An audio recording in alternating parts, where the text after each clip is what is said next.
다문화 학생이란 친부모 중 한 명이 외국 국적인 국제결혼 가정의 학생이나 친부모 둘 다 외국 국적인 외국인 가정 자녀입니다.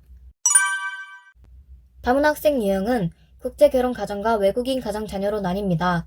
국제결혼 가정에서는 한국인과 결혼 이민자 사이에서 태어나 한국에서 성장한 경우인 국내 출생 자녀와 결혼 이민자가 한국인과 재혼한 이후에 본국에서 데려온 경우 등인 중도 입국 자녀가 있고, 외국인 가정에는 한국계 중국인, 시리아 난민 등을 포함한 외국인 사이에서 태어난 경우인 외국인 가정 자녀가 있습니다.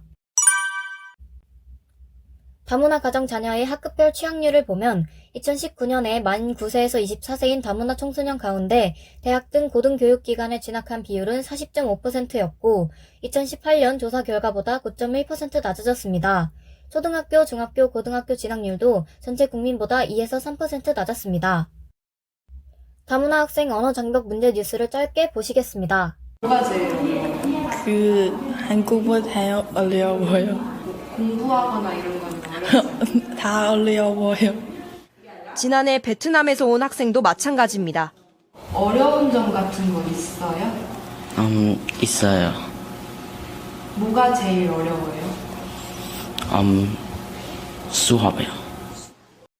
이처럼 다문화 가정 자녀의 학업 성취도가 낮은 가장 큰 이유는 언어 장벽입니다. 이에 따라 한국어 집중 교육을 위해 예비학교가 운영 중이고 통역 강사가 수업 중 실시간으로 통역을 해주지만 통역 강사 수는 턱없이 부족합니다. 대학 입시에도 어려움을 겪습니다. 대부분의 입시 정보가 일반 학생들에게 맞춰져 있어 다문화 전형에 대한 정보를 찾기 힘들며 대학을 진학해도 언어의 벽으로 인해 입시를 포기해야 하는 경우도 있습니다.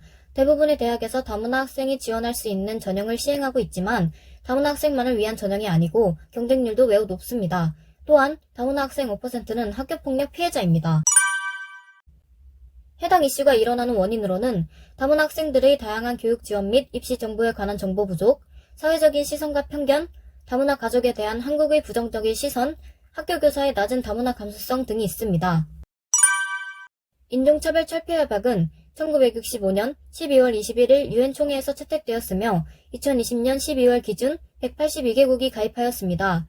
대한민국은 1978년 12월 5일 유보 없이 이 협약에 가입하였고 1979년 1월 4일부터 적용을 받고 있습니다. 인종차별 철폐 협약은 모든 형태의 인종차별을 규탄하고 인종차별을 예방하며 인종차별로부터 보호하고 인종차별을 철폐하기 위한 조치를 취하도록 국가들에게 의무를 부과합니다. 위반 사항에 해당하는 조항은 제5조입니다.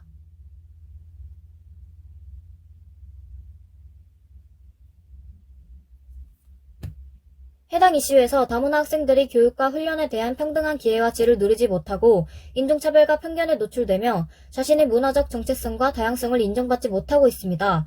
이러한 사항이 인종차별 금지에 대해 명시하고 있는 제5조에 위반하고 있습니다. 아동권리협약은 1989년 11월 20일에 유엔 총회에서 채택된 2021년 1월 기준 전 세계 196개국이 비준한 국제협약으로 가장 많은 비준 국가를 보유한 협약입니다. 대한민국은 1991년 11월 20일에 아동권리 협약에 가입하였고 1991년 12월 20일에 적용하였습니다. 이 협약은 차별금지의 원칙, 아동의 최선의 이익 우선, 아동의 생존, 보호, 발달 및 아동의 참여라고 하는 4개의 주요 원칙을 중심으로 아동의 권리를 명시하고 있습니다. 유엔 아동권리 협약에서 아동은 18세 미만의 모든 사람으로 정의되며 아동을 폭력과 차별로부터 자유롭게 하며 그들의 참여를 촉진하고 아동에 관한 모든 활동에 있어서 아동의 최선의 이익이 최우선적으로 고려되어야 할 것을 명시하고 있습니다. 이 협약은 아동을 권리의 주체로 인식합니다. 위반 사항에 해당하는 조항은 제28조와 29조입니다.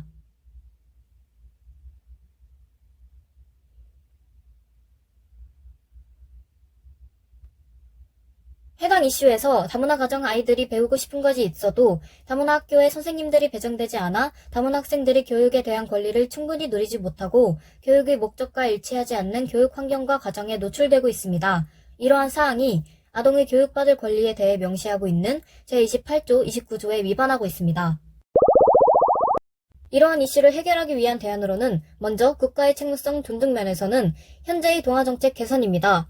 현재의 다문화에 대해 일반 학생들에게 적응을 강요하고 있으며 그에 따라 같은 학교에서 수업을 들으면서 겪는 어려움이 많아 분리정책이 필요합니다. 국가의 책무성 보호 면에서는 학생과 선생님으로부터 인권 침해를 당하지 않도록 보호해야 하는 의무를 가지고 있는 국가의 법적인 보장과 교사들이 이주 배경 학생들에 대한 편견을 가지지 않도록 사전에 예방하기 위한 교사의 이주 배경 학생에 대한 평가 방식 연수입니다. 국가의 책무성 실현 면에서는 다문화 이해 교육 의무와 다문화 모니터링단 운영 등을 통한 다문화 가정 자녀의 교육권 보장과 감독, 다문화 학생의 대학 진학률을 높이기 위한 교육 지원 확대와 VR, AR 기술을 통한 다문화 체험 제공, 다문화 축제 개최 등을 하여 다문화 학생에 대한 인식 개선 및 사회적 편견 개선이 있고, 통역 강사 인원을 보충하여 여러 언어를 사용하는 다문화 학생들에게 필요하거나 원하는 수업을 들을 수 있도록 개선 등이 있습니다. 감사합니다.